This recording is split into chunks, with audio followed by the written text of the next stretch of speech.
I want to tell you a story that I can't stop thinking about. Now, in April this year, a 24-year-old from Shanghai, he built a piece of software in under 4 hours. And what that software did was he uploaded it to GitHub and he called it Colleague Skill. And here's what it does, right? You give it the chat history of an ex, of a worker, of a person you work with, their messages, their documents, their responses to all the group chats. And that's what happened. It produces a skill that captures how that person works, how that person thinks, and how that person replies to you. And a woman in Shanghai, her name is Amberly, she tried that on an ex-co-worker, I think because she misses him. And it took minutes. And when she tried it, she did not expect very much. She was just figuring out maybe he will get a task list or a document showing how that person did their jobs, the meetings, maybe some templates. But what she found was a person or something almost like a person that it was unsettling. So when she started talking to this software, she found that there were these little quirks, these talking patterns, how the co-workers phrase things, their comments, how they ended sentences, and all these was in that package. And when the newspaper spoke to her, she said, wow, it's surprisingly good. Almost, it captures everything, even down to the punctuation. And she told the reporter it felt uncanny. It felt uncomfortable. And I tell you, uncomfortable is exactly the right word when I read this report. You know why? Because Amber, she was looking at something that she was not supposed to exist. The part of her former co-worker, it was not in any HR file, it was not in any tax document, it was not in any job description. And that part of that person that was recognizably her co-worker, that was hers and hers alone, now at this point in time is now part of a machine. And think about that. So I want to ask you a question tonight. What makes us irreducibly human? And what is the part of us that cannot be distilled no matter how much of the chat history you put into a machine? But before I go on, I want to give you my answer in one sentence. Skin in the game. Skin in the game. And I mean it literally because AI literally does not have any skin. It does not have a body. It can't be cut. No life can be lost. But also figuratively, it has nothing to lose.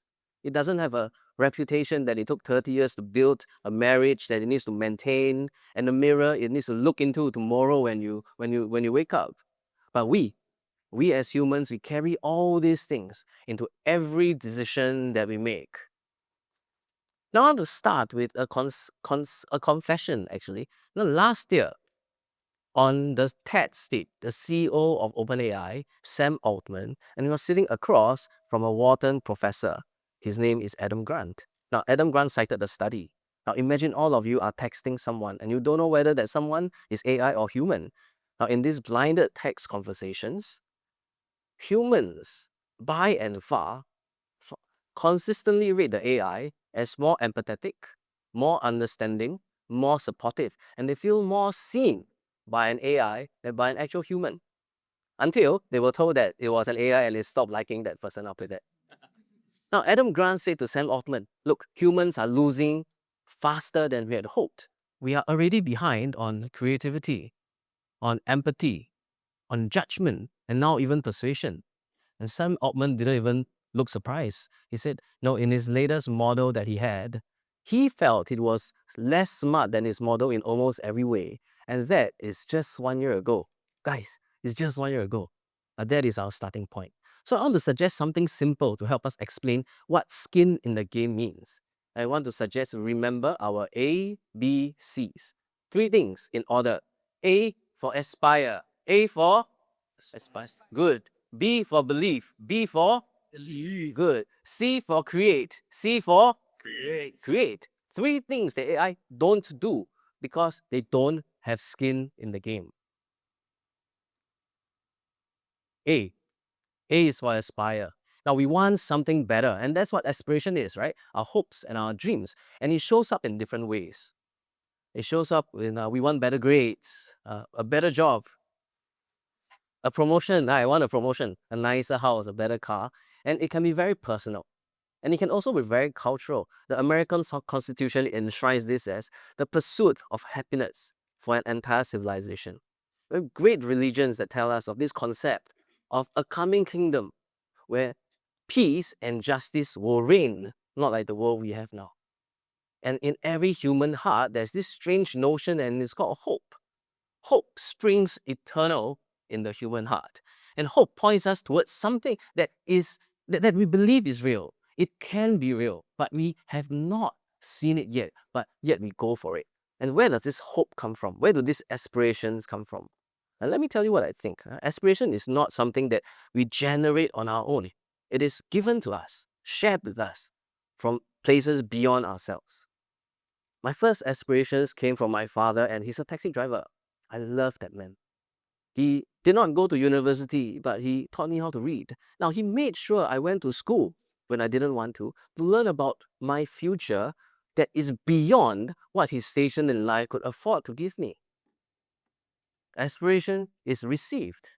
I think about my own time at INSEAD, right? The pathways are laid out so clearly for us. It's consulting, it's tech, it's banking. And those were the doors available, those were the career fairs, and our aspirations are quietly shaped by the doors that we could see. And I have a friend, and she's one of the most thoughtful parents I know. She's a mother of 2 daughters. She's really intentional about it, and when her daughter turned 10 years old, she started doing something very remarkable. She started introducing the daughters to her friends, social workers, educators, engineers, doctors, lawyers, not for networking, right? But she understood one thing that I think sometimes I forget, because we aspire to what we see. Children aspire to what they have seen. And it is because if all they can see is what is around them, then that's all they will aspire to.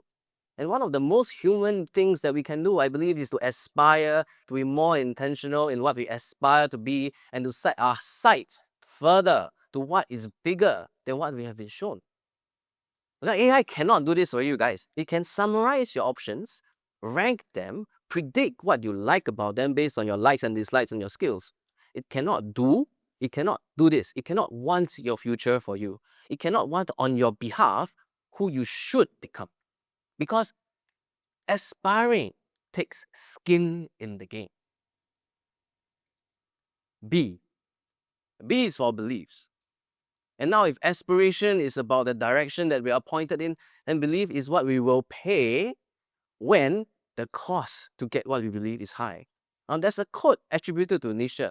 It says, "He who has a why to live can bear almost any how." I think that is true, but it is also incomplete, because what makes us bear anyhow is not the existence of a why, it's the conviction that the why is worth what it costs. I want to give us an example. As some of you may have seen the movie The Hacksaw Ridge, and it's Andrew Garfield. He was playing this soldier called Desmond Doss, American soldier in World War II, and he was also a man of faith, with one belief that he refused to compromise. He would not carry a weapon. Now, he wanted to serve his country and he believed in his country, but his conscience told him that he could not take a human life. So, he enlisted as a medic and refused to ever pick up a rifle, even in training. So, what happened? His unit thought he was a coward. They harassed him, they beat him, they tried to have him court-martialed, and they tried to kick him out of the army. And he paid for his belief every single day, even before the war started for him. And sometimes you will suffer for your beliefs. Then his unit was deployed to Okinawa, to a place called Hacksaw Ridge. It was a 400-foot cliff that the Japanese army was defending, and the Americans had to take. And the assault failed, and his unit retreated to the bottom of the cliff. But Doss stayed by himself at the top of the cliff, alone. On the ridge, completely cut off from his unit, he was under fire, surrounded by enemies, and completely unarmed. Now, in that situation, under the cover of night, he went around looking for wounded soldiers, and one by one, he lowered 75 men down that 400-foot cliff so that they could get medical attention. And some of them were Japanese wounded. And between each rescued, he prayed. He said, "Lord, help me get one more." He never picked up the rifle and he never fired a single shot. And he became the first conscientious objector in American history to ever receive a Medal of Honor. And now, here's that question. If you use AI, it's a very logical, utility maximizing system, and you will look at the situation that DOS was in. What would it tell DOS to do? And even human beings would probably say, DOS, pick up that rifle, defend your life. You only have that one life, keep it. But DOS said no. And in the end, his refusal saves 75 lives that picking up a rifle would probably never have. And in the movie, they had to make the numbers smaller because the director was worried that if you see 75, no one would believe that the movie was real. And this is what belief at cost will do. Because belief without cost is just a performance. It is just virtue signaling. And belief at cost is human. Because belief takes skin in the game. C. C is for create. And now this is exactly where some of you will tell me, right? This is where AI has caught up with us. Generating AI makes art, it makes songs, it paints in many, many styles. And by every measurable output, every measurable criterion, the output just keeps getting better. And I want to suggest maybe we might just be measuring the wrong things. Now, I grew up in an Asian family, and Chinese family, food is how you show love. And one of my core memories in Chinese New Year, my grandmother, she would make sure all of us gather at her home and she will cook. And every year she insists on cooking the meal herself. But as she aged, and her eyes dimmed, and her hands became slow, it did not reduce the desire in her heart to pour her heart into a meal for us. And I do ask my parents, Mom, Dad, can we just go to a restaurant? It's much easier on her. But year after year, we went to her home. We sat at the table. We ate her food. Until one year, she just couldn't do it anymore. But then my uncles and aunties took over. And they were not as practiced as she had been, and the food was less tasty. But that was never the point, and it took some time for me to grow up and understand that. It was never about how good the food was. It was about creating something from your heart so that your love is made visible, and in that way, the love is made edible for us. She was not just trying to produce a meal in the sense, but she's also giving a part of herself away to her children and her grandchildren whom she loved. Now, Mother's Day is coming, and you will receive your child's drawing, and it's not a worst Picasso. Its value is there because it is love made visible by a child given to the person whom that child loves.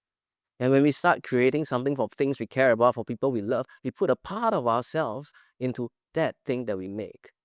And as a receiver, and you know, when you are receiving this from your child, you know what you're holding is not just an AI-generated artifact, because AI can generate artifacts.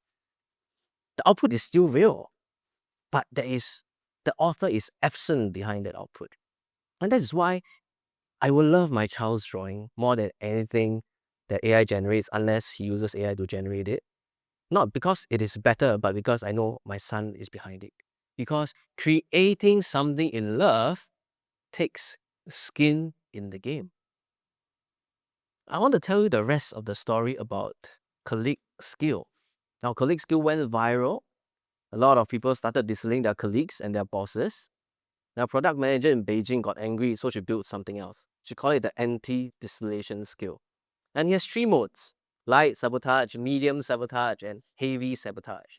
You feed it your own work logs and it rewrites them into language that's so generic, so empty, and so vague that no AI agent could ever hope to get you from there. Now, she posted a video explaining what happened, how it works, right? And she got 5 million likes. In 2026, a video explaining how to make yourself illegible, invisible to the machine. And I believe she created this anti-distillation skill because she had something to lose. She had skin in the game, because creating something takes skin in the game. Lee Kai-fu said this on a stage in TED in 2018. He said, humans are uniquely able to give and receive love. And he argued that is what differentiates us from AI. And it's now 8 years after that talk. And in that 8 years, almost every other claim of what AI can and cannot do has been overtaken. Creativity, empathy, judgment, persuasion, AI has just gotten better. But this thing held.